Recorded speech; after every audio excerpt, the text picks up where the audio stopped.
जय शिव गोरख। प्रिय श्रोताओं, आप सुन रहे हैं वाल्मीकि रामायण और आज आप सुन रहे हैं वाल्मीकि रामायण का भाग 162 तथा उत्तरकांड का भाग 26। पिछले भाग में आपने सुना कि लक्ष्मण सीता जी को रोती हुई छोड़कर वापिस आ गए। वहाँ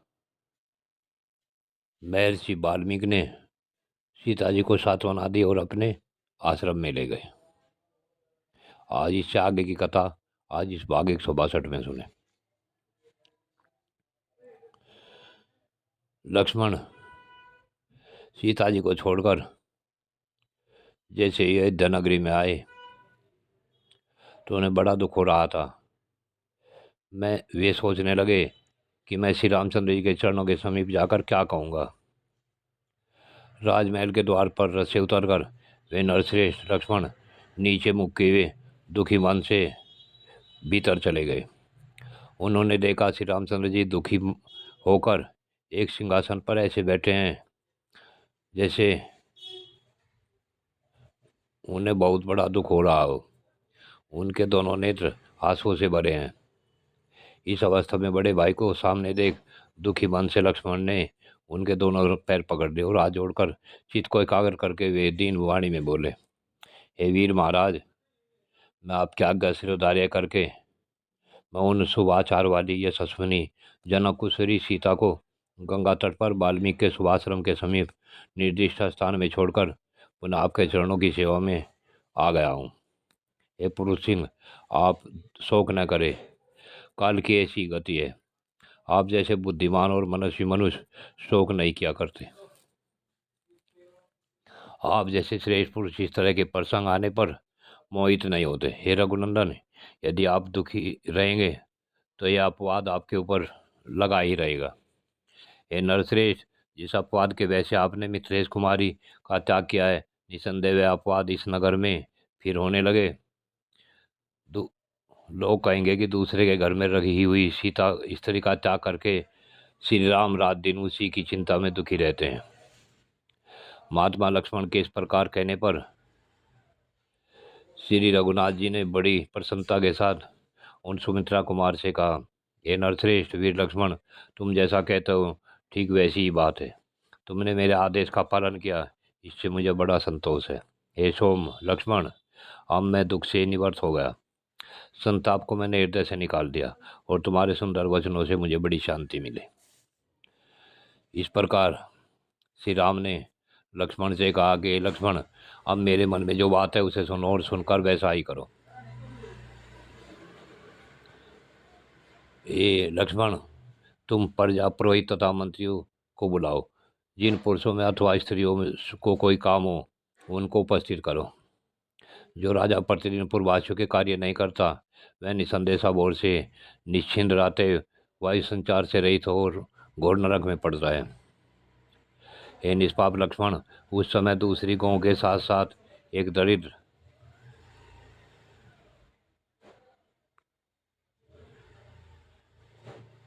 सुना जाता है। पहले पृथ्वी पर नरक नाम से प्रसिद्ध एक महायशस्वी राजा राज करते थे। वे भूपाल बड़े ब्राह्मण भक्त सत्यवादी तथा आचार विचार से पवित्र थे। उन नरदेव ने किसी समय पुष्कर तीर्थ में जाकर ब्राह्मणों को स्वर्ण से भूषित तथा बछड़ों से युक्त 1 करोड़ गायें दान दी। निष्पाप लक्ष्मण, उस समय दूसरी गौं के साथ साथ एक दरिद्र उच्चवृत्ति से जीवन निर्वाह करने वाली एवं अग्निहोत्री ब्राह्मण की बछड़े सहित गायें वहां चली गई और राजा ने संकल्प करके उसे किसी ब्राह्मण को दे दी। वह बेचारा ब्राह्मण भूख से पीड़ित हो उस खोई हुई गाय को बहुत वर्षों तक सारे राज्यों में जहाँ तहाँ ढूंढता रहा, परंतु वह उसे नहीं दिखाई दी। अंत में एक दिन कनकर पहुंचकर उसने अपनी गाय एक ब्राह्मण के घर में देखी। वह निरोग और अष्टपुष्ट थी, किंतु उसका बछड़ा बहुत बड़ा हो गया था। ब्राह्मण ने अपने रखे हुए सबला नाम से उसको पुकारा, सबले आओ आओ। गोई ने उस स्वर को सुना। उसने उस गाय का नाम सबला रख रखा था। वह पहचान कर गो आगे आगे जाते हुए उस अग्नितुल्य तेजस्वी ब्राह्मण के पीछे हो ली।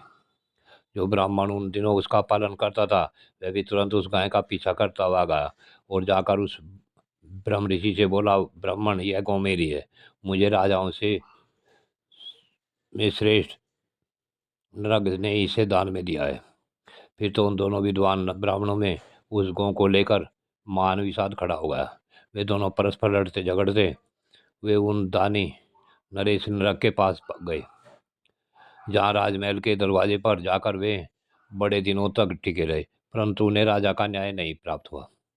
वे उनसे मिले ही नहीं। इससे उन दोनों को बड़ा क्रोध हुआ। वे दोनों श्रेष्ठ महात्मा ब्राह्मण अत्यंत संतप्त और कुपित हो राजा को शाप देते हुए वह घोर वाक्य बोले, राजन, अपने विवाद का निर्णय कराने की इच्छा से आए हुए प्रार्थी पुरुषों के कार्य की सिद्धि के लिए तुम उन्हें दर्शन नहीं देते हो, इसलिए तुम सब प्राणियों से छिपकर रहने वाले गिरगिट हो जाओगे और सैकड़ों वर्षों के दीर्घ काल तक गड्ढे में गिरगिट होकर ही पड़े रहोगे। जब यदुकुल की कीर्ति बढ़ाने वाले वासुदेव नाम से विख्यात भगवान विष्णु पुरुष रूप से इस जगत में अवतार लेंगे, उस समय वे ही तुम्हें इस शाप से छुड़ाएंगे। इसलिए इस समय तो तुम गिरगिट हो ही जाओगे, फिर कृष्ण अवतार के समय में ही तुम्हारा उद्धार होगा। कलयुग उपस्थित होने से कुछ ही पहले महाप्रकर्मी नर और नारायण दोनों इस पृथ्वी का भार उतारने के लिए अवतीर्ण होंगे। इस प्रकार शाप देकर वे दोनों ब्राह्मण शांत हो गए। उन्होंने यह बूढ़ी और दुबली गाय किसी ब्राह्मण को दे दी। इस प्रकार राजा नरग उस अत्यंत दारुण श्राप का उपभोग कर रहे हैं। अतः कार्यार्थी पुरुषों का विवाद यदि निर्णित न हो तो वह राजाओं के लिए मान दोष की प्राप्ति करने वाला होता है। अतः सुमित्रानंदन, तुम जाओ, राजद्वार पर प्रतीक्षा करो कि कौन कार्यार्थी पुरुष आ रहा है।